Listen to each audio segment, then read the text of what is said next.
আমার গুনাহগুলো কেন আল্লাহ মাফ করে না? আমাকে আল্লাহ কেন দেয় না? আমি বলবো দোস্ত, তোমার এক নাম্বার গাফলতি হলো তুমি নামাজ পড়ো কিন্তু তোমার ঈমান ঠিক নাই, তুমি রোজা রাখো তোমার ঈমান ঠিক নাই, তুমি পর্দা করো তোমার ঈমান ঠিক নাই, তুমি যাকাত দাও তোমার অন্তর ঠিক নাই, তুমি হজ করো তোমার সাথে আল্লাহর কোনো কালেকশন নাই। যেই বান্দাদের সাথে আল্লাহর কালেকশন নাই ওই বান্দারা তো জাহান্নামী। যেই বান্দারা জাহান্নামী তারা তো সব সময় ডাইনেও দেখে আযাব, বামেও দেখে আযাব, সামনেও দেখে আযাব, পিছনে দেখে আযাব, মাটির দিকে তাকাইলে দেখে আগুন আর আগুন। ওরে আল্লাহর গোলাম, এই বান্দারা ঈমানদার, তারা যদি সামনে চায় দেখে আল্লাহর রহমত, তারা যদি পিছনে চায় দেখে আল্লাহর রহমত, তারা যদি ডাইনে চায় দেখে আল্লাহর রহমত, তারা যদি বামে চায় আল্লাহর রহমত দেখে। ও মুসলমান, যাদের ঈমান পরিষ্কার, ও দোস্ত ভালো করে শুনিয়া এলো, তাদের কখনো মৃত্যুর চিন্তা হয় না, যাদের কখনো মৃত্যুর চিন্তা হয় না, যারা আল্লাহর ঈমানদার বান্দা, যারা আল্লাহর মুমিন বান্দা গো, ও দোস্ত ভালো করে শুনিয়া এলো, যারা আল্লাহর ঈমানদার বান্দা, তাদের কাছে আল্লাহর ফেরেশতা আজরাইল আলাইহিস সালাম এত সুন্দর করে আসে। আর যারা আল্লাহর বেঈমান বান্দা গো, তাদের কাছে আজরাইল কেমন ভয়ঙ্কর ভাবে আসে।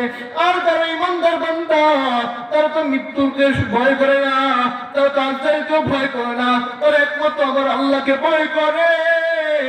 আর যারা আল্লাহর বেঈমান বান্দা, তারা দুই সামনে দেখে মৃত্যু, পিছনে দেখে মৃত্যু, বামে দেখে মৃত্যু, ডাইনে দেখে মৃত্যু, উপরে দেখে শুধু গজব আর গজব আর গুনাহ আর গুনাহ। এর আল্লাহর গোলাম ভালো করে শুনিয়া লো, তুমি চিন্তা করতেছো তোমার গুনাহ বেশি, তুমি চিন্তা করতেছো তোমার সমস্ত গুনাহ বেশি, তুমি চিন্তা করতেছো তুমি ডাকাতির গুনাহ বেশি, জিনার গুনাহ বেশি, জিনার গুনাহ বেশি, ডাকাতির গুনাহ বেশি, চুরির গুনাহ বেশি। ভালো করে শুনিয়া নাও, এক আল্লাহর বান্দা কোনদিন নামাজ পড়ে নাই, কোনদিন রোজা রাখে নাই, ওই বান্দা সবসময় চুরি করতো, ডাকাতি করতো, ওই বান্দা সবসময় জিনা করতো। ওই বান্দা যদি একটা প্রাইভেট কার যেত, ওই প্রাইভেট কারো দাও দেখাইয়া, চুরি দেখাইয়া, ডাকাতি করে টাকা পয়সা নিয়ে আসতো। ওই বান্দার সামনে যদি কোন বেঈমান ব্যক্তি যেত বা মুনাফিক ব্যক্তি যাইতো, তাদের সামনে যুগ যাইতো, বা কোন মুসলমান যাইতো, তাদেরকেও তাদের সাথে যুক্ত হইতো। এই আল্লাহর গোলাম একদিন এক আল্লাহর ওলি মাহফিলের মাইকে ঘোষণা করে, অমুক এলাকায় আগামীকালে তোমার একটা মাহফিল, আমি যাব। ও ভাই, আপনাদের দাওয়াত। ওই গুনাহগার ব্যক্তির কানে যখন এই আওয়াজ যায়, ওই গুনাহগার ব্যক্তি চোখের পানি ছেড়ে বলে, হায় হায়, আমি তো কোনোদিন নামাজ পড়ি নাই, আমি তো কোনোদিন রোজা রাখি নাই, আমি তো সবসময় চুরি করছি, ডাকাতি করছি। আগামীকাল তো হুজুর আমাকে দাওয়াত করছে, আরো মুসল্লিরা যাইবে, আমি তো আমার গুনাহ তো বেশি, আমি তো নামাজ পড়তে জানি না, আমি তো রোজা রাখতে জানি না, তারপরে আমি ওই মাহফিলে যাইয়া দেখবো হুজুর কি নসিহত করে। হুজুর ওই মাহফিলে আসার পর যখন আলোচনা পেশ করতেছেন, ওই বেঈমান বান্দা পিছনে দাঁড়ায় রইছে, পিছনে দাঁড়ায় রইছে যখন মাওলানা সাহেব হুতমা জাহান্নামের ঘটনা এই মাহফিলে যখন উঠে ধরছে, উঠানোর পর তখন ওই বান্দা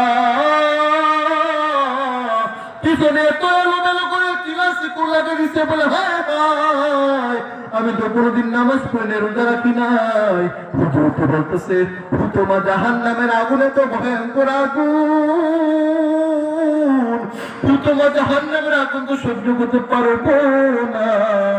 হুজুর বয়ান শেষ করছে, ওই আল্লাহর বান্দা হুজুরের কাছে বলে, হুজুর আপনি তো বললেন যেই ব্যক্তি নামাজ পড়ে না, যেই ব্যক্তি রোজা রাখে না, যেই ব্যক্তি জিনা করে, যেই ব্যক্তি চুরি করে, ওই ব্যক্তির এমন ভয়ঙ্কর শাস্তি হবে।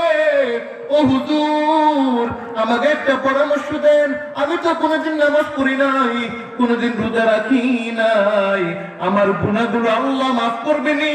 ও ভাই, ভালো করে শোনো, আমার গুনাহ আল্লাহ মাফ করবেনি? হুজুর ডাকতে বলে, তুমি কার জন্য চুরি করছো? তুমি কার জন্য জিনা করছো? তুমি কার জন্য নামাজ বন্ধ করছো? তুমি কার জন্য রোজা রাখো না? বলে, হুজুর, আমার ছোট একটা মেয়ে আছে, আমার মুরব্বী মা আছে, মুরব্বী বাবা আছে, আমার বউ আছে। হুজুর, আমি তো রাস্তার মধ্যে ডাকাতি করছি আমার মায়ের মুখে কিছু খাবার উঠানোর জন্য। হুজুর, আমার মেয়েকে কিছু খাবার দেওয়ার জন্য আমি তো চুরি করছি।